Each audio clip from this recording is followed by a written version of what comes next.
Ti mund të bësh histori në botën e muzikës së krishterë në Shqipëri. Ti e sot, ti e mbret, ti kudo sundon, sa madhe shton. Sa madhe shton. Ti e sot, ti e mbret, ti kudo sundon, sa madhe shton, sa madhe shton.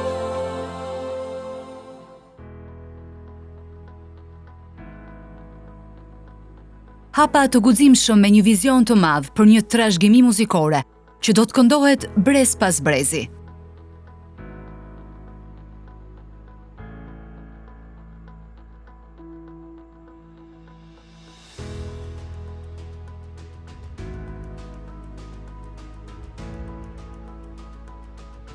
Një nga momentet më të rëndësishme të iniciativës Sur ishte ritriti organizuar në 27 shkurt një mars 2025 në kompleksin Eden Park, ku mblodhen këngëtarë dhe muzikantë të krishterë nga Shqipëria dhe Kosova. Mëngjeset e atyre ditëve nisën me lutje dhe adhurim.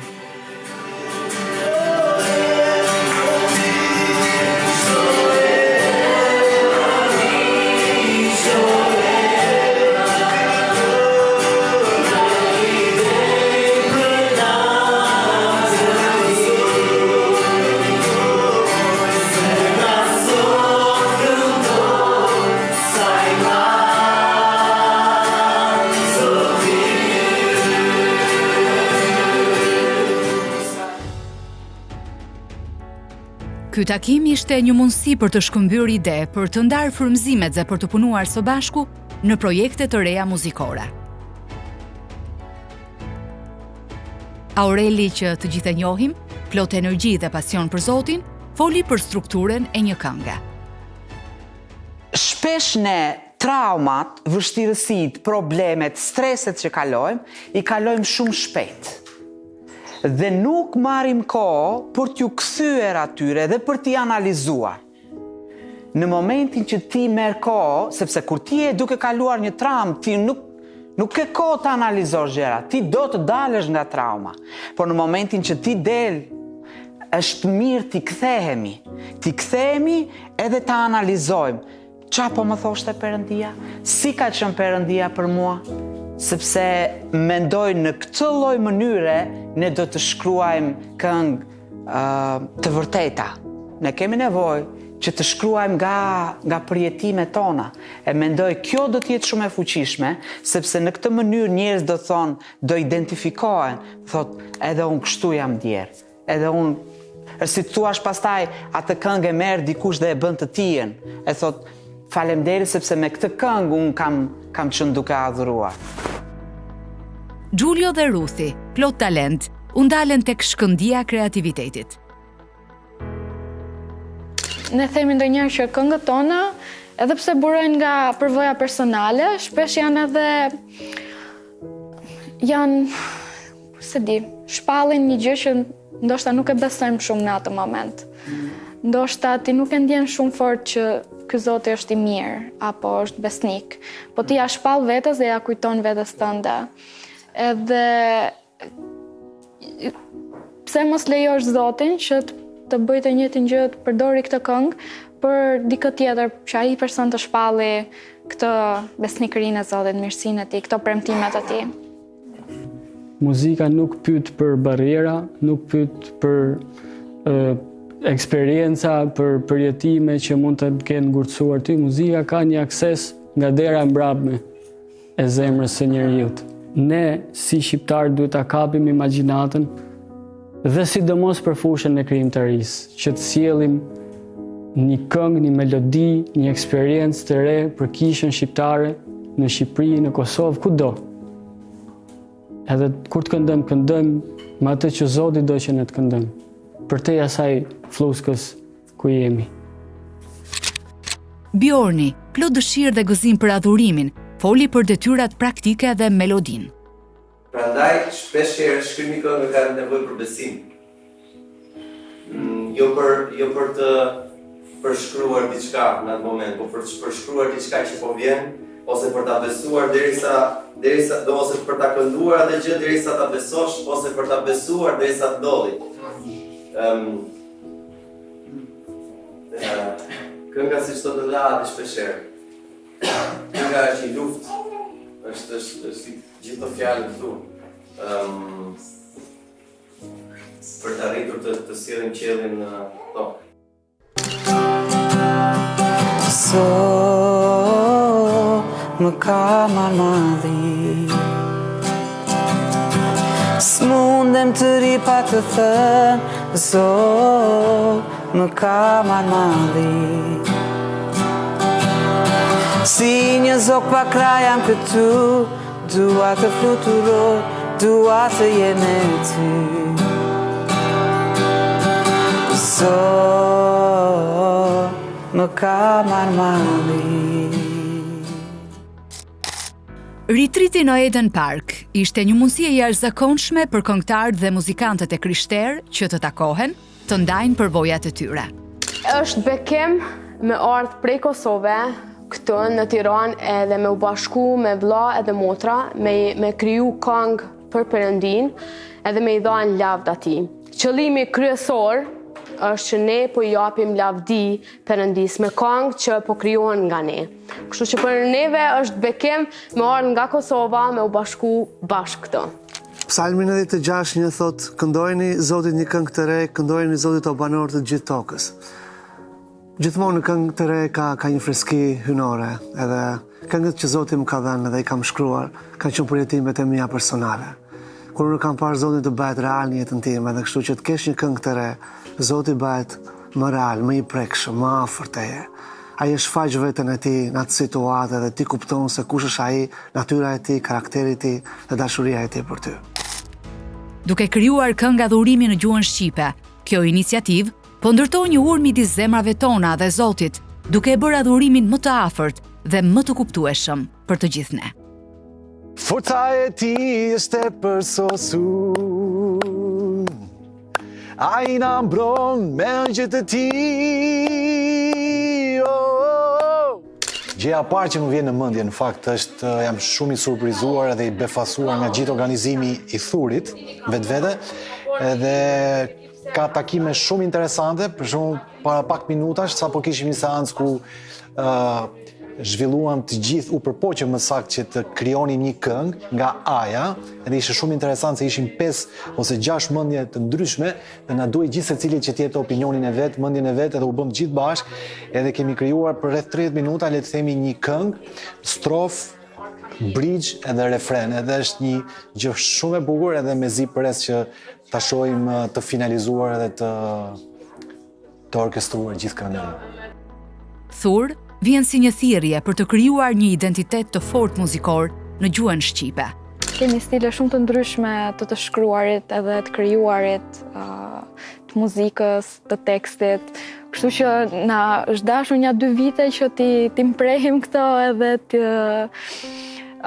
të përputhemi pastaj. Edhe ky proces ka qenë sfidues, po siç po ndanim atë vargun hekurin pre hekurin. Edhe mendoj që Zoti ka përdorur të 2 stile komplet të ndryshme të punuarit për të rregulluar, se dhe në vetvete kishin nevojë për të rregulluar, për të përmirësuar. Tani njerëzit kur përfshihen, sidomos te kisha, nuk e din gjithmonë a kemi shkruar bashk apo vetëm njëri. Po reagimet gjithmonë te këngët që kemi shkruar bashkë janë më të fuqishme.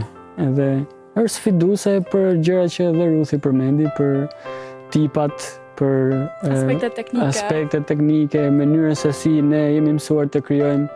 Ruthi është më shumë në krijimin e poezive. Unë kur shkruaj me melodi zakonisht në mendje, por gjithmonë rezultati është më i mirë në fund.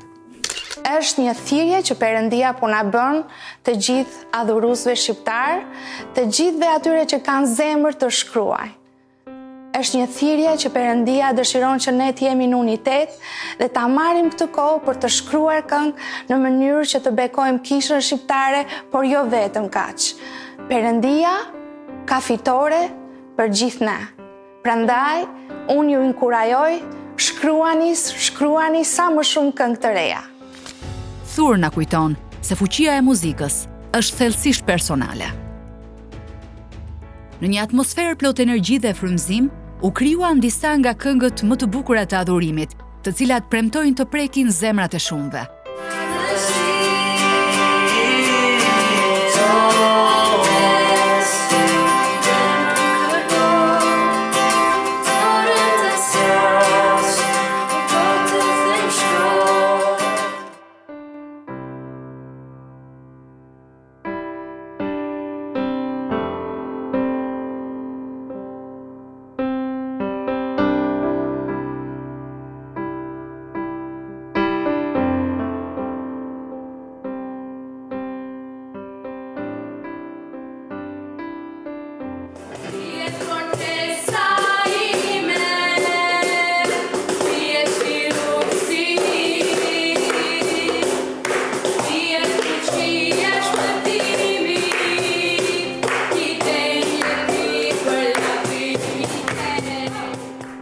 Dëshira jonë ka qenë për këtë retreat që të mblidhnim njerëzit, vëllezër e motra, të krijojmë një komunitet, të shkruajmë, të provojmë të shkruajmë, e pastaj të shohim çfarë Perëndia do të bëjë në mesin tonë.